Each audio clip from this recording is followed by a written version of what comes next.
but I dare say he's not on the welcome to come into my office, sit down, and let's have a chat invite list. Bill Felkner is next. Bill? Thank you.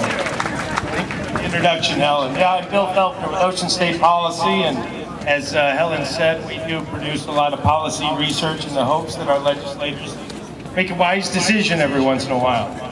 We also do a lot of work on transparency so that you know exactly how they are spending your money.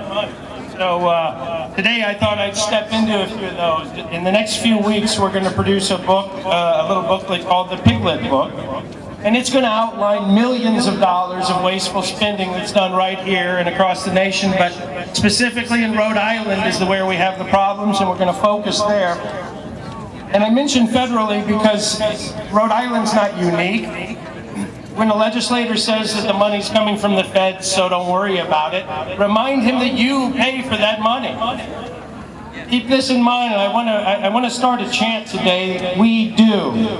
When you talk about the federal government getting into all this other regulations and taxes, and what do they spend the money on, these various programs, who pays for it? We do! We do, that's right. When the state spends money, when the feds spend money, who pays for it? We do! That's right. Let me go over a few. I'm just going to look at healthcare research and your support for the arts here in Rhode Island. The National Institute of Health funded 938 programs here in Rhode Island in just the last year, for a total of $255.1 million. Let me give you an example. Okay. $1,158,550 was spent at Rhode Island Hospital of your money to determine if removing the ovaries of prepubescent rabbits, then subjecting them to hormone treatments affects the likelihood of sudden cardiac death. Who paid for that? We do!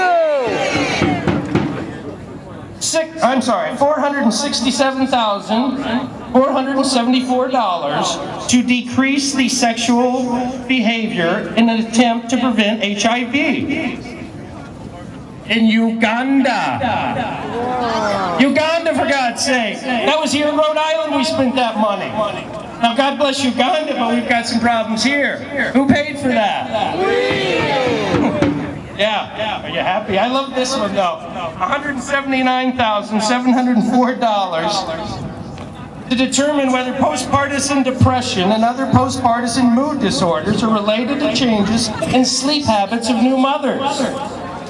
Now, I've got 3 kids at home, 2 with the flu over the last 2 nights. I'm here to tell you that kids decrease your sleep when you're a parent, and it causes moodiness, all right? I just saved you $180,000. But you already paid for it. Our legislators, you know, when I talked about the book, a lot of people think that Rhode Island's like Rome, or Nero in Rome, where they're fiddling while it burns. But I don't believe that. I wish they were fiddling around. They're spending money recklessly every day. They remind me more of Mad Magazine and Alfred E. Newman, and that, you know, what me worry, the world is falling apart, but I'm going to continue to spend money to find out if rabbits can avert a heart attack if you rip out their ovaries. Let me give you a little bit of what you spend supporting the arts here in Rhode Island. Now, I think of a couple of months ago, Jim Hummel exposed a report on the Hummel Report about $260,000 being spent at the Kent County Whorehouse on stained glass. That was a result of a law created right there that said 1% of every new or reconstruction must contain art, you know, go to the arts. Now, we got that bill killed, so that's a good thing, but they're still spending money. Just last week, he reported that the 9/11 system is, the money's going into the general fund, these guys are spending it, and when you call 9/11, you're put on hold. He exposed somebody that was having a seizure in a hospital and couldn't get through to 911 and had to go to local police. But still, who pays for that 911 system? That's right. This one's great. In 2010, the Rhode Island Council of Arts devoured $2.6 million. The Rhode Island General Assembly decided to just spend a little over $1 million. another $665,000 for general operating supports, for a total of $1,668,346 supporting the arts. Would you like some examples of that art? Yeah, okay. Right here in downtown Providence, there's a place called AS220. It's a little hipster club where they promote artists that, quote, don't have to fear of censorship, all right? This is your money, keep this in mind. You gave them about $45,000 to put on a couple of shows. Now one of them, I can't say what the name is, it's a part of the anatomy and sex. Well, we'll call it elbow sex. And it's a bunch of toy dinosaurs, little plastic dinosaurs stacked on top of each other performing elbow sex. Who paid for that? You did pay for it. Look, I could go on. There's a lot of lists. We'll be putting more out in the report. But of that $2.6 million that the Rhode Island State Council of Arts put out, I just want to give you two of my favorite. Natalja Kent. Now she has some of this performing art thing where naked people run around and spit out what looks like milk, right? You paid for that. But my favorite is Victoria Crayon, C-R-Y-H-O-N. Now she works in the guerrilla arts. And she'll go out to hotels and theaters and sneak up to their marquees and bring her own letters, and she puts up messages, takes a picture, and she puts it on her website. She's subsidized to do this. And on her website it says if the proprietor doesn't want her to do it, I will most likely use the sign anyway. So what you and I might call, oh, I don't know, trespassing, they call art. And who pays for it? That's right. Look, there's a lot of examples of crazy spending like that, and we spend on the less controversial things. We're the 5th highest in welfare per capita, 4th highest in Medicaid, 3rd highest in employment securities, unemployment, 8th highest in public safety, and the highest in our fire department.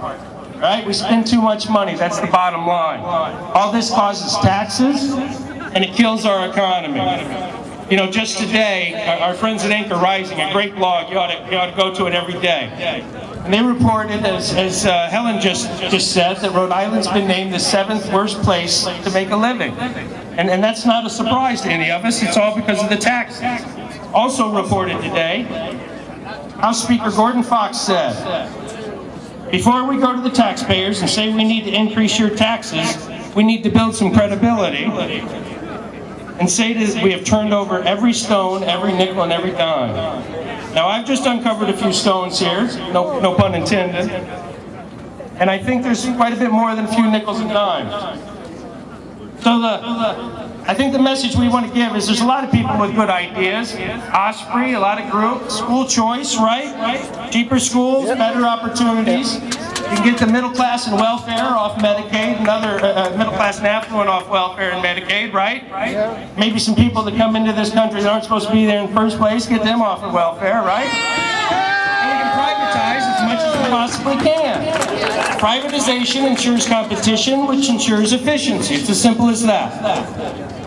But what I presented today, these are no-brainers. There's no special interest group other than the people getting the money that's going to cry about cutting off funds for some of these crazy projects.